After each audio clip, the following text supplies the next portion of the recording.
Hey everyone, I don't know how many of these I'm ever going to do, but thought we'd give this a try just to try and explain something that takes a little bit more than you get in a typical social media post. Uh, Kay Granger is the congresswoman from Texas who was just found in an assisted living facility, specifically what they call a memory care facilities for people who have Alzheimer's or dementia, very specialized type care. And apparently she'd been there for what, 6 months? And nobody knew. None of her constituents knew. Very, very small number of people on her staff knew. Other people in Congress didn't know.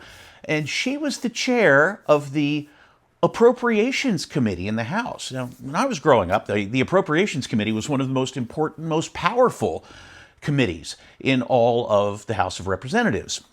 So, how does this happen? Well, you have to go back over the course of the last few decades to see where running for Congress, specifically running for the House of Representatives, started to take more time than the actual term was. They serve 2-year terms, and when the campaign cycle gets to be beyond 2 years, then there's no wiggle room, there's no leeway for a congressperson to take an unpopular stand for the good of the country, so to speak, and be able to survive it.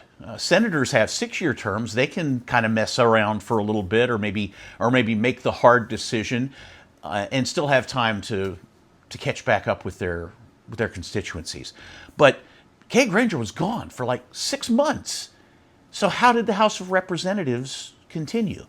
Well, when they got on this kick of being more about the next campaign and running for election and re-election as opposed to running, say, the country, they were abdicating their responsibility out to regulatory agencies and whatnot.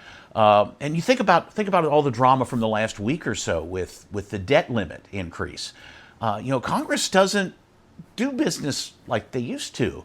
Appropriations meant, hey, we're going to spend this money on this, and there was an actual budget. And when was the last time we were really serious about a budget? All we have now are debt limits, which means that when the amount of spending, when the amount of debt actually hits the ceiling, that we have to have a resolution that says, okay, well, we're going to go a little bit further into debt to make everything work. But everything is funded off of continuing resolutions. In other words, the money is going to go out, the money is allocated and spent until we decide to stop spending it. And that's how you can get away with having an appropriations committee chair who's gone for 6 months and nobody notices. If you want to look at how the power imbalance has really built over the last few decades, Congress has abdicated its responsibilities. A lot of things that were meant for a legislative body, for that branch of government, has fallen to the executives and to the courts.